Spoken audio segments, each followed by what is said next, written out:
Ya dominamos la teoría y la óptica. Ahora entenderemos los componentes reales que sostienen la muestra, cómo los detectores cuentan los fotones y cómo aplicamos todo esto para identificar virus, analizar sangre y estudiar la estabilidad del ADN. El lugar donde ocurre la magia es la cubeta. Aunque parecen simples piezas de plástico o vidrio, su material es crítico. Pueden ser de cuarzo o sílice fundidas. Son obligatorias si trabajas en el ultravioleta, ya que no absorben en ese rango. También sirven para el visible. Las de vidrio o plástico solo sirven para el visible, ya que el vidrio bloquea la luz ultravioleta.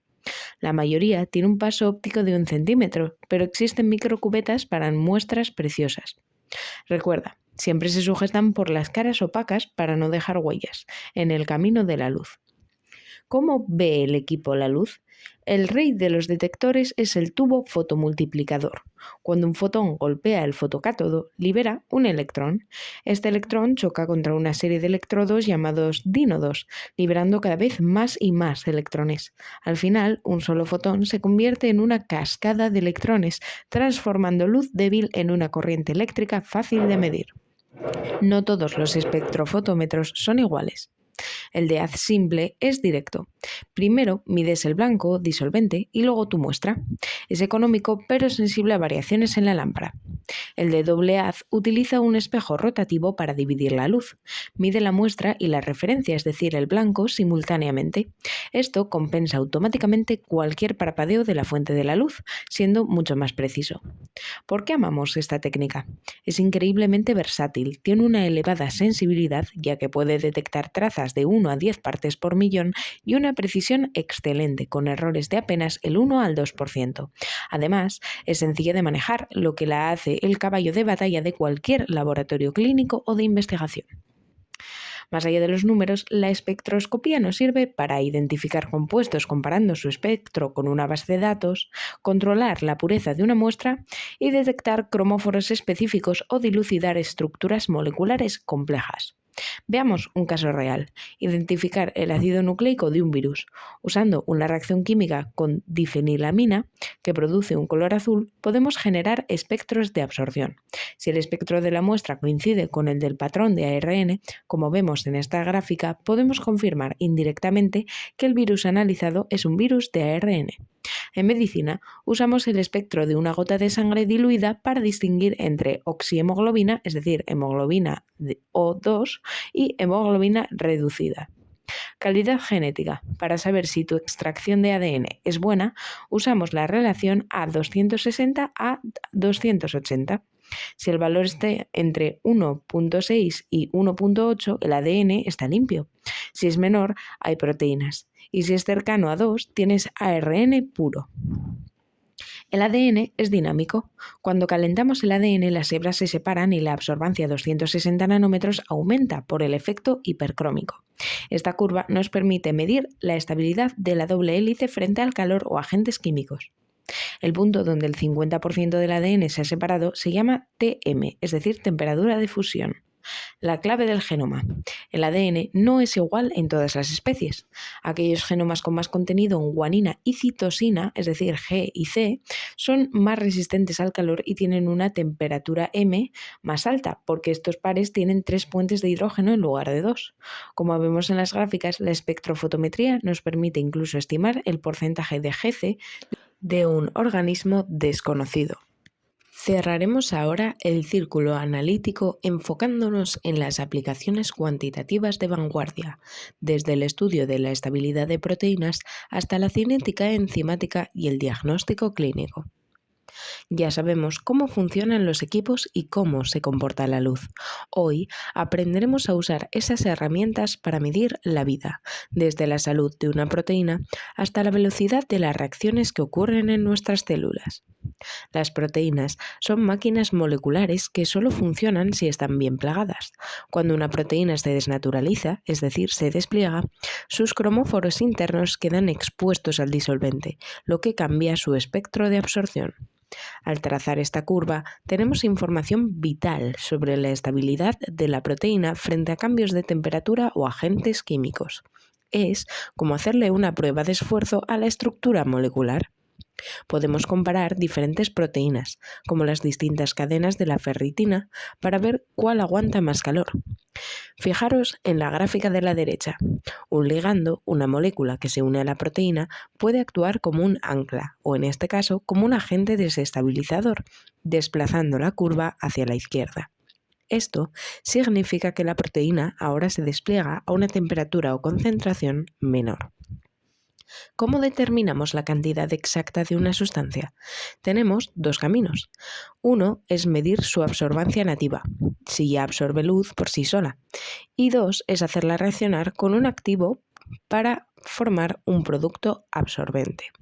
Siempre debemos establecer las condiciones óptimas de pH, temperatura, tiempo y, lo más importante, trazar una recta de calibrado con concentraciones conocidas para poder convertir nuestra lectura de absorbancia en un dato de concentración real. En el laboratorio bioquímico, tres métodos son fundamentales.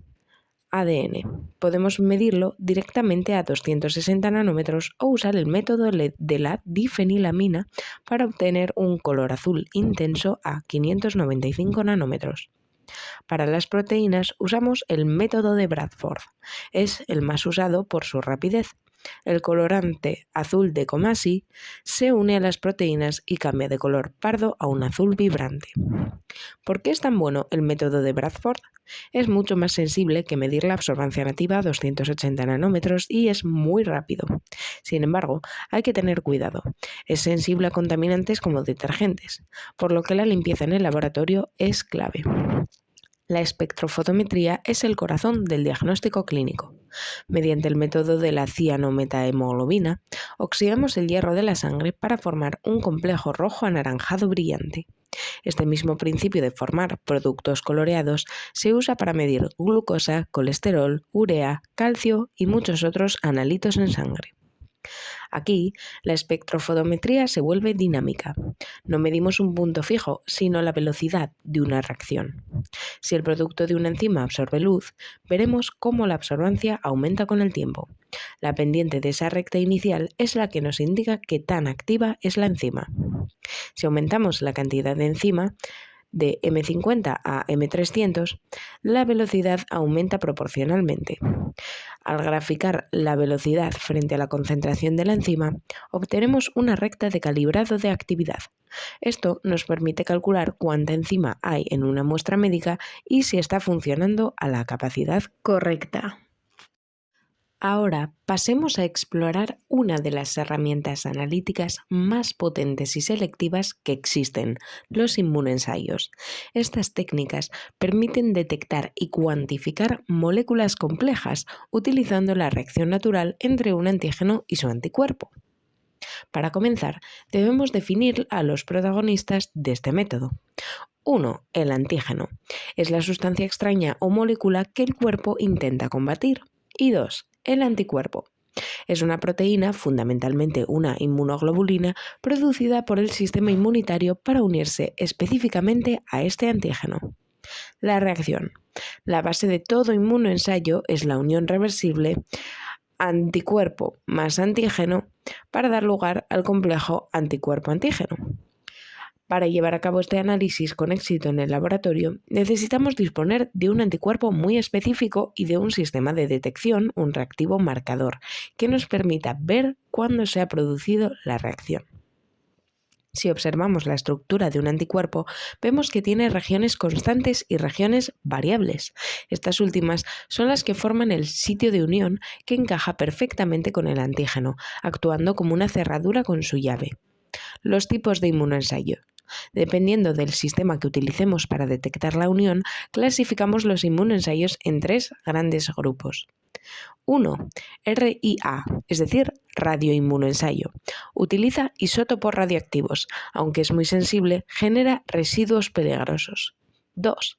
FIA, fluoroinmunoensayo.